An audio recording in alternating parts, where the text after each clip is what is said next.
दोस्तों, जीवन की सबसे महंगी चीज़ है आपका वर्तमान, जो एक बार चला जाए तो फिर पूरी दुनिया की संपत्ति से भी हम उसे खरीद नहीं सकते हैं।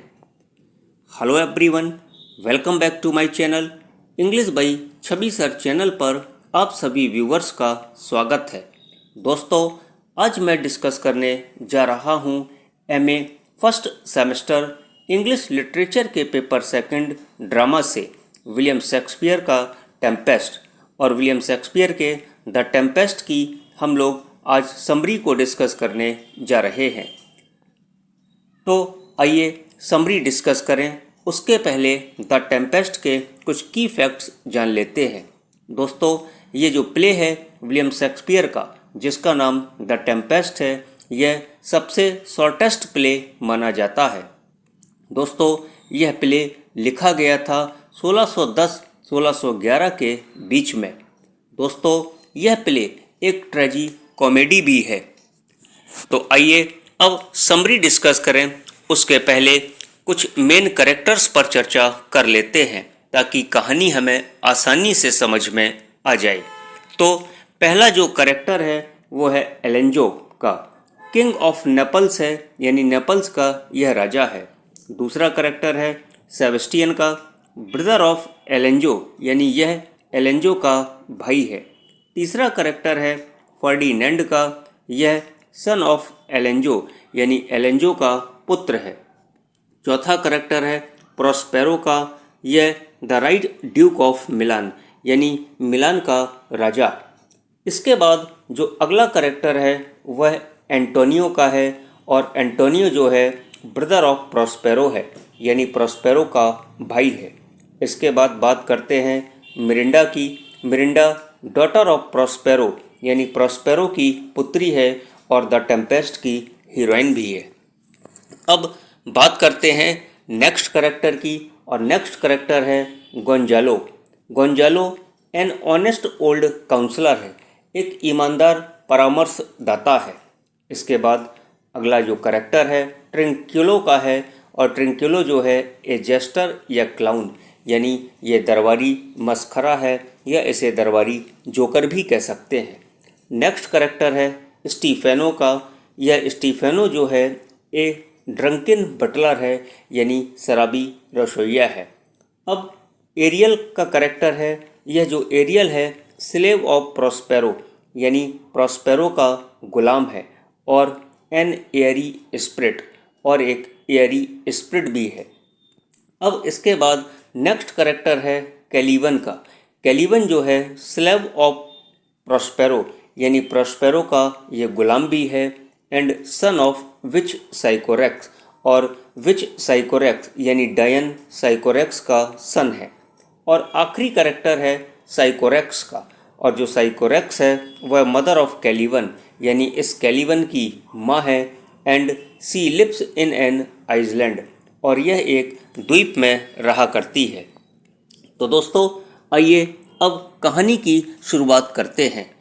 कहानी में नेपल्स का राजा एलेंजो, उसका छोटा भाई सेबेस्टियन और उसका पुत्र फर्डिनेंड जहाज में बैठकर ट्यूनिस से लौट रहे थे, और इनके साथ शिप में मिलान का ड्यूक एंटोनियो और उसका दरबारी गोंजालो भी साथ में बैठकर ट्यूनिस से लौट रहे थे।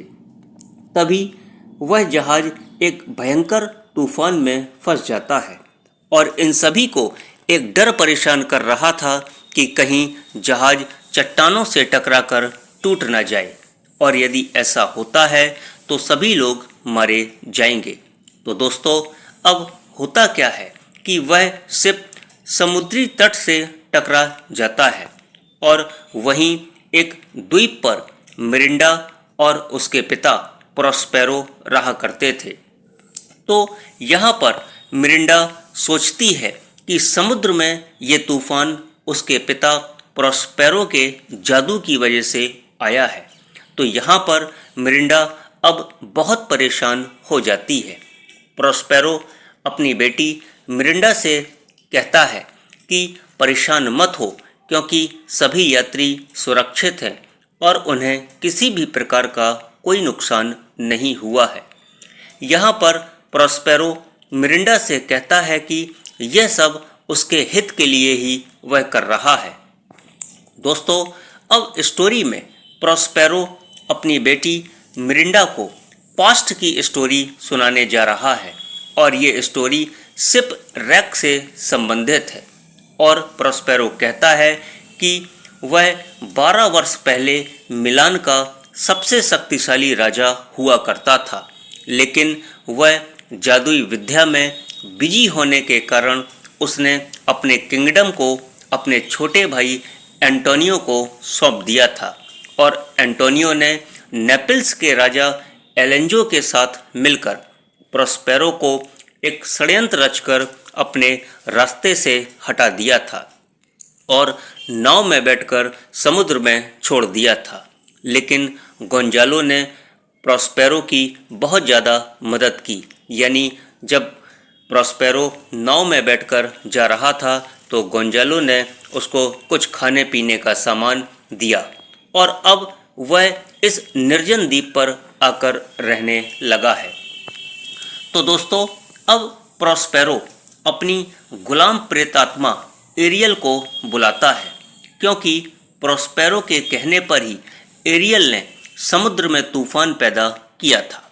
तो एरियल प्रॉस्पेरो के पास आकर बताता है कि एलेंजो के पुत्र फर्डिनेंड को बाकी सभी यात्रियों से मैंने अलग कर दिया है और जादू के प्रभाव से सभी को गहरी नींद में सुला दिया है।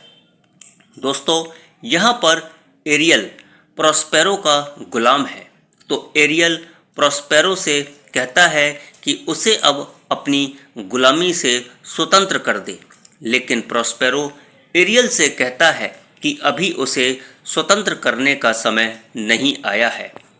प्रॉस्पेरो एरियल से कहता है कि एरियल, तुम याद करो, पहले तुम साइकोरेक्स नामक डायन के गुलाम हुआ करते थे और साइकोरेक्स ने तुम्हें बंदी बनाकर रखा था और मैंने तुम्हें उससे स्वतंत्र कराया था।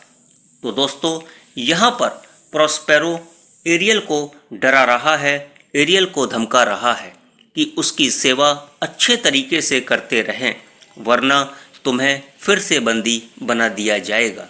लेकिन प्रॉस्पेरो एरियल से कहता है कि उचित समय आने पर मैं उसे फ्री कर दूंगा।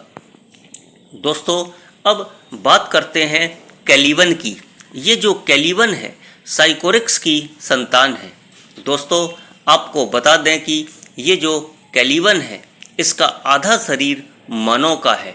दोस्तों, स्टोरी में आगे इस कैलिवन ने मिरिंडा की मर्यादा के साथ खेलने की कोशिश की थी, यानी मिरिंडा को पॉल्यूट करने की कोशिश की थी। तो प्रॉस्पेरो ने कैलिवन को अपना गुलाम बना लिया था।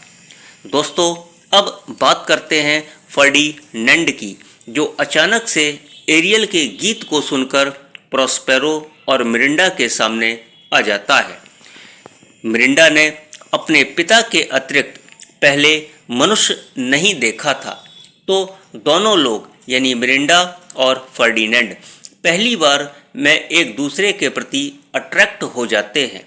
तो यहाँ पर फर्डिनेंड मिरिंडा को क्वीन ऑफ नेपल्स बनाने के लिए कहता है। तो दोस्तों, यहाँ पर स्टोरी का एक्ट फर्स्ट समाप्त होता है। आइए अब एक्ट सेकंड की स्टोरी की तरफ चलते हैं। दोस्तों, इस सेकंड एक्ट में एलेंजो और उसके साथी सभी लोग सुरक्षित द्वीप पर आ जाते हैं, लेकिन सेबेस्टियन को अपने भाई एलेंजो से कोई हमदर्दी नहीं है, कोई लगाव नहीं है।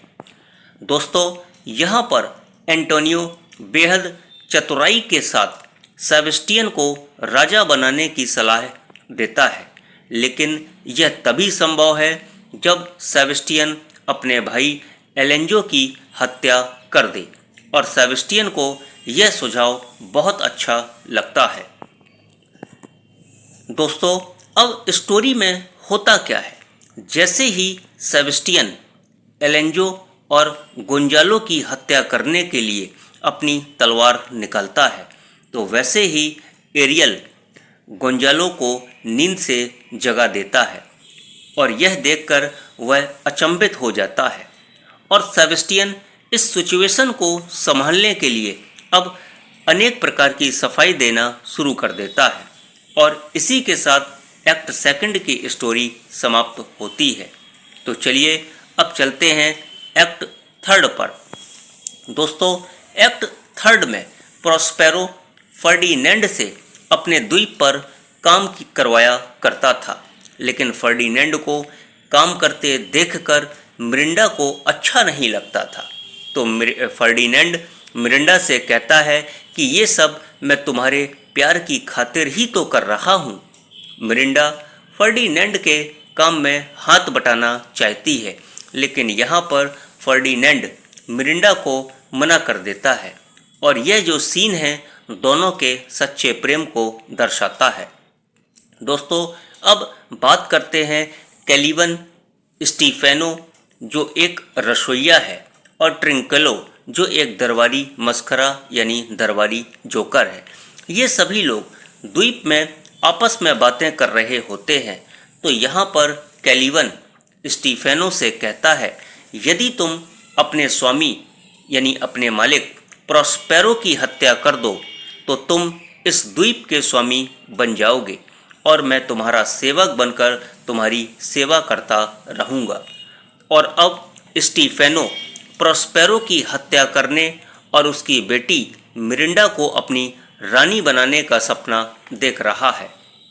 दोस्तों, जैसे जैसे स्टोरी आगे बढ़ती है तो यहाँ पर एलेंजो को लगता है कि उसका बेटा फर्डिनेंड समुद्र में डूबकर मर चुका है और यहीं पर सेबेस्टियन और एंटोनियो इसी रात एलेंजो की हत्या करने की प्लानिंग बनाते हैं।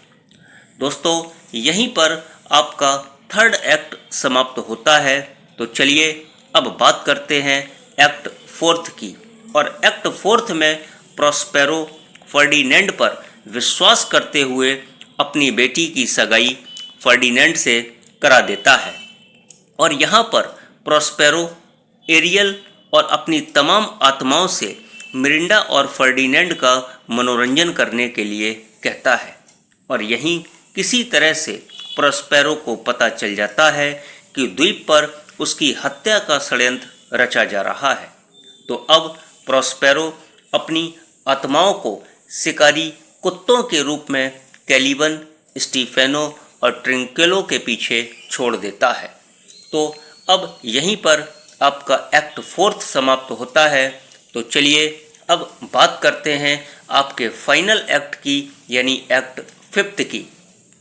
इस एक्ट में प्रोस्पेरो अपने जादू को अब छोड़ना चाहता है, अपने जादू को त्यागना चाहता है। यहाँ पर प्रोस्पेरो अपने जादू को छोड़ने के पहले गोंजालो की वफादारी की प्रशंसा करता है। फिर वह एंटोनियो और सेबेस्टियन द्वारा उनके राजा की हत्या करने के षड्यंत्र का उल्लेख करता है, लेकिन प्रोस्पेरो इन सभी को माफ कर देता है। अब जब प्रोस्पेरो अपनी जादुई पोशाक को बदलकर मिलान के ड्यूक की पोशाक पहनता है यानी ड्यूक की पोशाक पहनता है तो एलेंजो उसे पहचान जाता है और उससे माफ़ी मांगने लगता है और एलेंजो प्रोस्पेरो से वादा करता है कि उसे फिर से मिलान का ड्यूक बना दिया जाएगा। प्रोस्पेरो एंटोनियो और सेबेस्टियन को चेतावनी देकर छोड़ देता है और एंटोनियो से अपना राज्य वापस मांगता है और यहाँ पर प्रोस्पेरो एलेंजो को उसके बेटे फर्डिनेंड से मिलवा देता है जिसे एलेंजो ने मरा हुआ मान लिया था। तो एलेंजो अपने बेटे को देखकर बहुत प्रसन्न होता है और यहाँ पर एलेंजो फर्डिनेंड और मिरिंडा की सगाई हो जाने पर उसको ढेर सारा आशीर्वाद भी देता है। तो दोस्तों, अब एरियल बाकी के सभी खोए हुए कैरेक्टर्स को आपस में मिलवाने का काम करता है। तो दोस्तों, स्टोरी के लास्ट में प्रोस्पेरो एरियल को अपनी गुलामी से मुक्त कर देता है और इसी के साथ स्टोरी का यहीं पर अंत हो जाता है। तो दोस्तों, आपको स्टोरी कैसी लगी? यदि वीडियो अच्छा लगा हो तो वीडियो को लाइक करें और कमेंट करें। अपने दोस्तों के साथ शेयर करना बिल्कुल भी मत भूलें। यदि आप चैनल पर नए हैं तो चैनल को सब्सक्राइब करें और बेल आइकन को प्रेस करें। Thank you for watching.